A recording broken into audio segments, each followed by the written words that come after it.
Ouch. Really? Oh, my days. I mean, he said 7 days. I mean, that's Pastor Johnson Iwuchukwu, right? And he's a pastor of the REM 5 Fellowship International in Lagos. Redeem 5 Fellowship International in Lagos, Nigeria. And he has come out to give warnings to the organizers of the Big Brother and the watchers and the participants, if possible, as well. Anybody who has one or two connection with Big Brother. And I know he did this on Sunday, yeah? 7 days. 7 days. So he did this on Sunday. So technically, there's 2 days 2 left. days, yeah. 2 days gone. 2 days gone, exactly.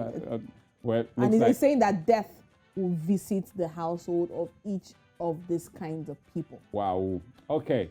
Well, quite bizarre indeed. I wonder what Amal, our sister from Uganda, who's been monitoring stuff on Trendwave for us, makes of this. Amal, good morning to you. I know you're quite invested in Big Brother in terms of not just your job, but also your time.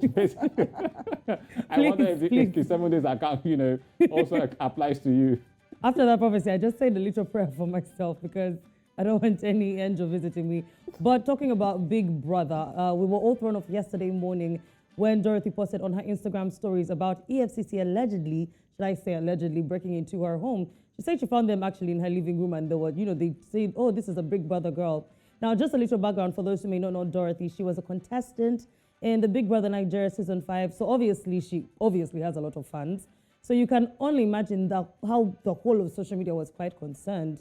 Now, EFCC has also come out to explain that they were acting on what they seem to call verified intelligence and they just executed a search warrant on a block of flats. Now, I don't know. They say 9 fraudsters were arrested. I don't know if a search warrant means breaking down doors, but anyway, if you think that's wild, they still went back to her apartment hours later. They went back to her apartment. They didn't give an apology, really. They just went back to her apartment, and we saw it live on Dorothy's sister's Instagram. This whole situation is very disturbing. I want to call it entitlement. I don't know what to, but you know what? Let's just look at the comments that are from her fans on Instagram. So we have Brandon also who says, the intimidation in Nigeria is just something else. Citizens oppressing citizens just because of a little power given to them. We have more comments coming in. Oracle Entertainment who says, I don't get, they came back to threaten her or what, which is what I also don't really understand why they felt the need in this era of social media to come back. And anyway, we have Mercy who says, after this life, I know they come again. Hey, Oluchi, hi. Okay, so it says, after this life, I know they come again. Make nobody beg me to come back to this world. I think that's the longest shot. Make nobody burn me. I use God beg una. Make una leave me for heaven. This country, SMH. Wow. My head. We have Swag who says, instead of apology letter, this country no safe for anybody again. So, it's very disturbing. It's a very disturbing situation, to be honest, because I would say, audacity and the entitlement to feel like you can break down someone's door. I don't understand how this is allowed in this day and age. Personally, that is my opinion. And I hope she gets over the trauma, honestly. All right. So her door was broken down, right? Yeah. Allegedly. Wow. And they went back again. So I'm wondering. Well, she wasn't apprehended in any form, way, or manner, right? She's okay. So she wasn't the person that they were perhaps searching for. They just felt like they could check a block of flats and arrest people. Right. So, yes. I mean, and also from what we also saw, what we also read, EFCC, they also arrested about 9 people who were involved in fraudulent activities in that same building, yeah?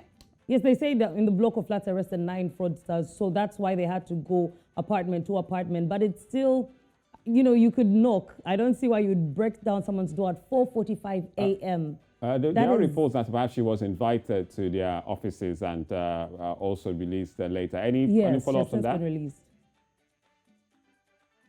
Yes, now the next trend wave is down to East Africa.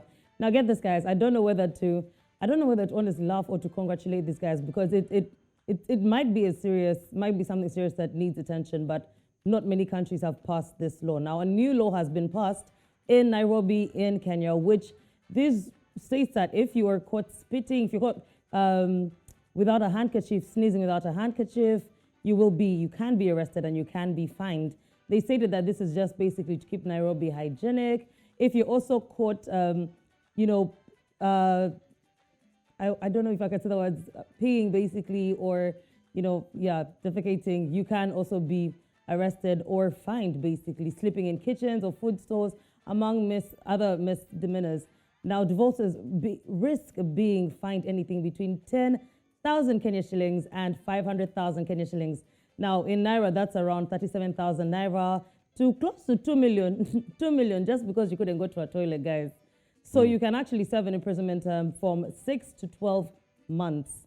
But let's just look at what the people had to say. We have Fortune who says, Wahala for who no gehan. Wahala for who no get handkerchief. We have more comments coming in from Bola who says, please, I support them. We have a lot of them in Nigeria. You'll be coming JJ on your own. One cow will just blow his nose anyhow in your front, thereby spreading their bacteria for you to enjoy. I think they meant to say their bacteria for you to enjoy. So disgusting. We have Efe who says that law can never work in Nigeria. You guys, what is your faith? We have some more comments. We have Baba who says,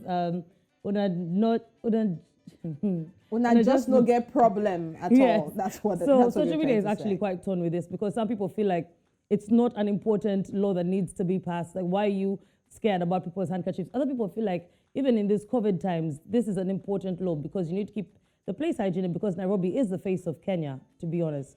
So keeping the city clean. We have seen clean cities like Rwanda. So laws like this, some people feel is a right step in, in a clean city. What do you guys think? So basically, you're not allowed to blow your nose without a handkerchief in public now. That's what it means. And you're not allowed to urinate publicly. You're not allowed to pour out saliva publicly. It must be done with decorum. Okay. Well, if you wear a mask, I think it solves everything. Does it? Thank you so much, Amal, for sharing the latest trend with us. As always, you were eccentric. Thank you so much. All right, next.